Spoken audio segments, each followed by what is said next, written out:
تم سے امیدیں کرم ہوگی جنہیں ہوگی، ہمیں تو دیکھنا یہ ہے کہ تو ظالم کہاں تک ہے۔ اے سی کی ہوا نے آفس میں خنک سا ماحول پیدا کر دیا تھا۔ زمر نے بات کا آغاز کرنے سے پہلے تمام فائلز اوپر تلے کر کے ایک طرف رکھیں، پھر کرسی پہ پیچھے ہو کر بیٹھی اور گہری سانس لے کر میز کی دوسری جانب موجود اس ہینڈسم آدمی کو دیکھا جو ٹانگ پہ ٹانگ رکھ کر بیٹھا تھا، گردن ذرا جھکائے، ہاتھ میں پکڑے موبائل پہ کچھ ٹائپ کرتا، جیل لگے بال پیچھے کو سیٹ کیے، تنے آئیبرو۔ سعدی نے جو اس کا ذکر کر کے تاثر دیا تھا وہ کسی بہت خوش اخلاق اور عاجز آدمی کا تھا۔ یہ آدمی اس سے مختلف لگا تھا زمر کو۔ تو آپ سعدی کی پھپھو ہیں؟ بنا جذبات سرد سپاٹ سا پوچھا۔ ابھی تک ٹائپ کر رہا تھا۔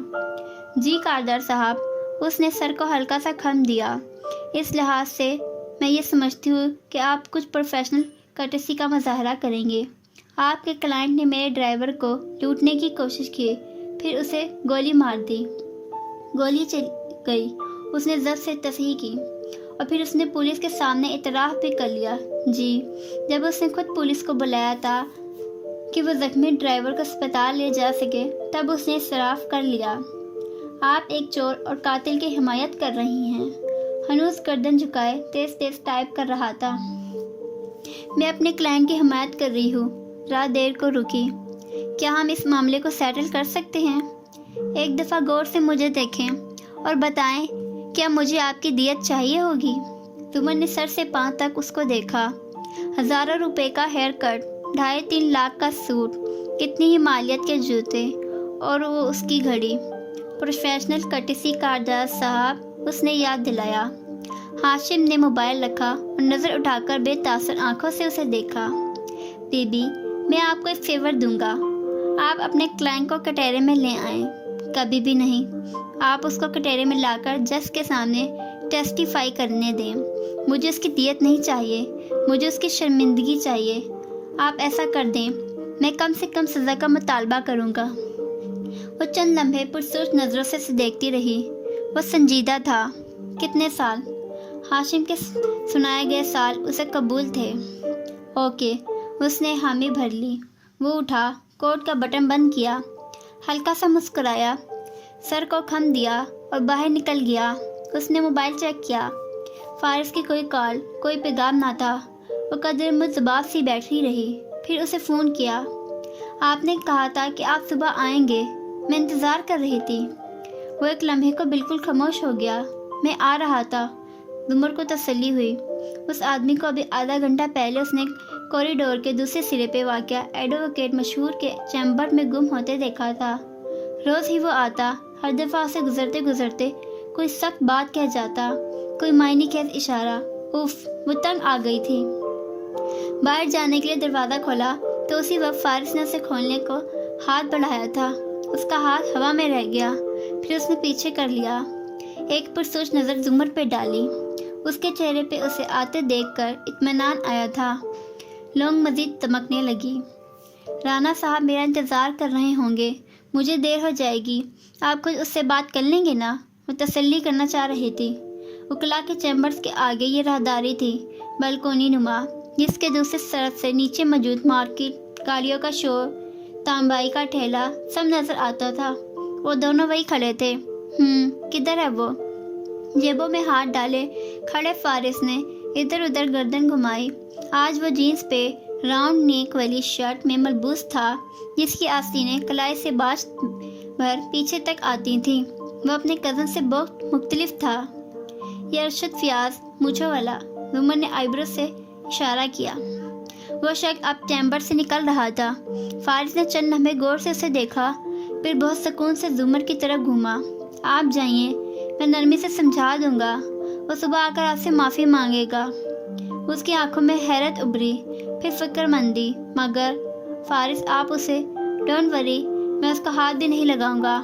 ہاتھ جیبوں سے نکال کر اٹھا دیے۔ وہ ذرا سا مسکرا کر سر ہلاتی آگے بڑھ گئی۔ فارس وہی کھڑا رہا جب تک کہ وہ چلی نہ گئی۔ پھر وہ ارشد نامی اس شخص کے پیچھے چلنے لگا۔ وہ دو پلازوں کے درمیان رس سے بڑی جگہ میں آگے بڑھتا جا رہا تھا۔ فارس فاصلہ رکھ کر اس کے عقب میں تھا۔ جب سڑک کے قریب آنے لگی تو وہ اسی طرح جیبوں میں ہاتھ ڈالے منہ میں کچھ چباتا تیز چلنے لگا، یہاں تک کہ اس کے سر پر پہنچ گیا۔ کیا حال ہے ارشد صاحب، گھر میں سب ٹھیک ہے؟ ارشد نے چونک کر گردن اٹھائی، وہ اس کے ساتھ چل رہا تھا۔ کون؟ مجھے پہچان جاؤ گے؟ اتنی جلدی کیا ہے؟ آؤ اس طرف۔ سڑک کنارے کھڑی وین کی طرف اشارہ کیا۔ ارشد نے بگڑے تیور سے اسے دیکھا۔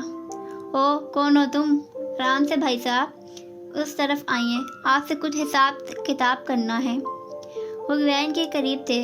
ارشد نے وہیں سے گزر کر آگے جانا تھا اور وہ بھی کچھ سخت کہنے کو منہ کھول ہی رہا تھا کہ وین کا دروازہ سلائڈ ہو کر کھلا۔ دو نوجوان باہر نکلے۔ ایک نے قریب آ کر اس کے کندھے پہ بڑے جوش سے السلام علیکم کہتے ہاتھ رکھا۔ سرنج ہاتھ میں ہی تھی، سوئی اندر گئی۔ ارشد جو اس بات پہ غصے میں اگلے کو ہٹانے لگا تھا، بالکل ساکت ہوتا گیا۔ دونوں نے بازو سے پکڑ کر اس بے جان ہوتے وجود کو وین میں ڈالا، دروازہ بند کیا۔ سب کچھ اتنی پھرتی سے ہوا کہ آس پاس کسی نے نوٹس نہیں کیا۔ فارس گھوم کر فرنٹ سیٹ پہ آ بیٹھا اور جھک کر ایک کھانا کھولا۔ غازی چلیں؟ ڈرائیور نوجوان نے پوچھا۔ اس نے اس بات میں گردن ہلائی۔ ڈرائیور نے گاڑی سٹارٹ کی، پھر اسے دیکھا۔ وہ اس کھانے سے دستانے نکال رہا تھا۔ یہ کیوں؟ فارس نے چنگم چباتے پتلا سا دوستانہ ہاتھ پہ چڑھایا اور پیچھے کو کھینچا۔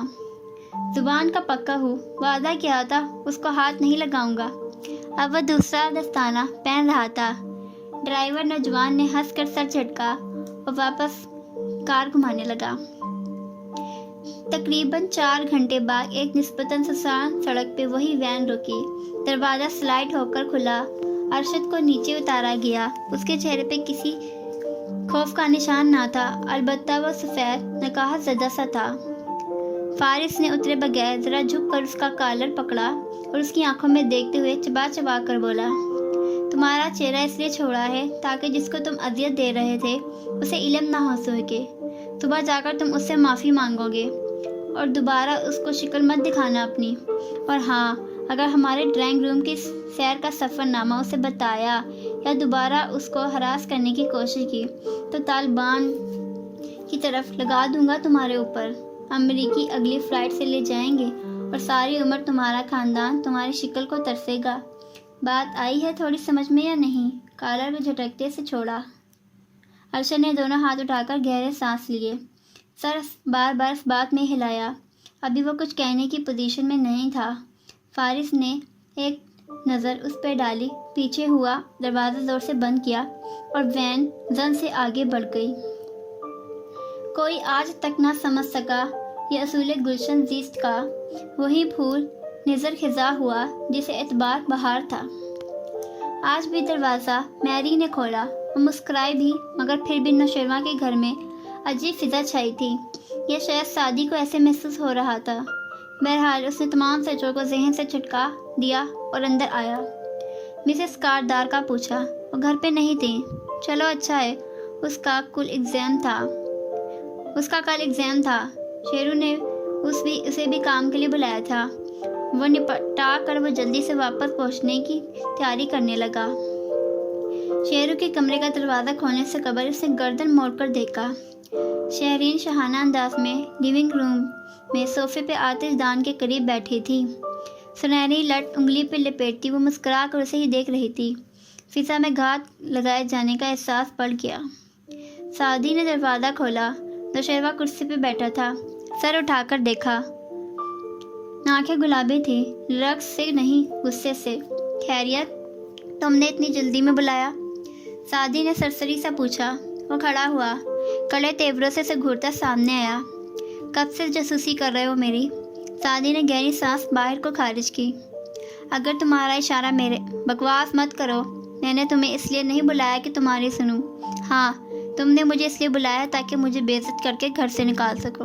تم ہوتے کون ہو میری ماں کے لیے میری جاسوسی کروانے والے؟ تم ہو کون جو ان کو میرے ڈرگس لینے کے بارے میں بتاتے ہو؟ غصے سے اس کے چہرے کے نقش بگڑ گئے۔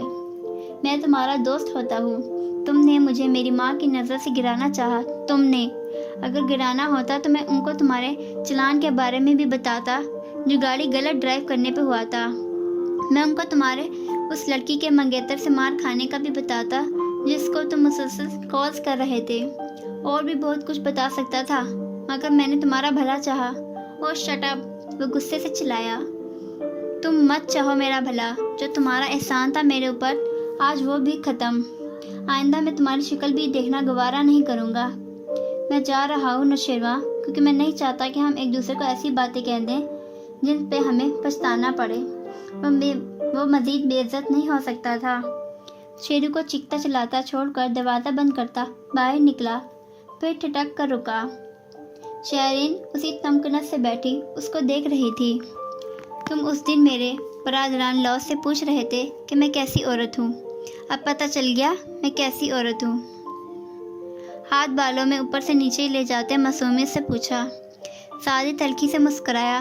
نفی میں گردن ہلائی، سامنے آیا اور اس کے مقابل پڑی کرسی کی پشت پہ ہاتھ رکھے رکھا۔ میں نے یہ سوال اس لیے نہیں پوچھا تھا کہ میں نے آپ کو پورش میں ایسی باتیں کرتے سنا تھا جن کے کھلنے کا آپ کو ڈر تھا۔ میں نے یہ سوال اس لیے پوچھا تھا کیونکہ میں نے آپ کو اسٹڈی کی کھڑکی کے باہر کھڑے ہو کر اپنی اور مسز کاردار کی وہ باتیں سنتے دیکھا تھا جن کے کھلنے کا مجھے کوئی ڈر نہیں تھا۔ چبا چبا کر ایک ایک لفظ ادا کیا۔ شہرین کی مسکراہٹ غائب ہوئی، گردن میں ابھر کر معدوم ہوتی گلٹی دکھائی دی۔ دوستی میرے نزدیک ایک ہی چیز ہے، وفاداری اور صرف غیر مشروط وفاداری۔ مسز ہاشم کاردار، وہ دوبارہ ڈرگز لے گا، میں دوبارہ اس کی ماں کو بتاؤں گا، کیونکہ میری آپ کے خاندان میں آمد و رفت کی وجہ صرف شیرو سے دوستی نہیں ہے۔ یقیناً اب آپ کو معلوم ہو گیا ہوگا کہ میں کیسا دوست ہوں۔ وہ کہہ کر مڑ گیا۔ شہرین تلملا کر اسے جاتے دیکھتی رہی۔ ایڈیٹ۔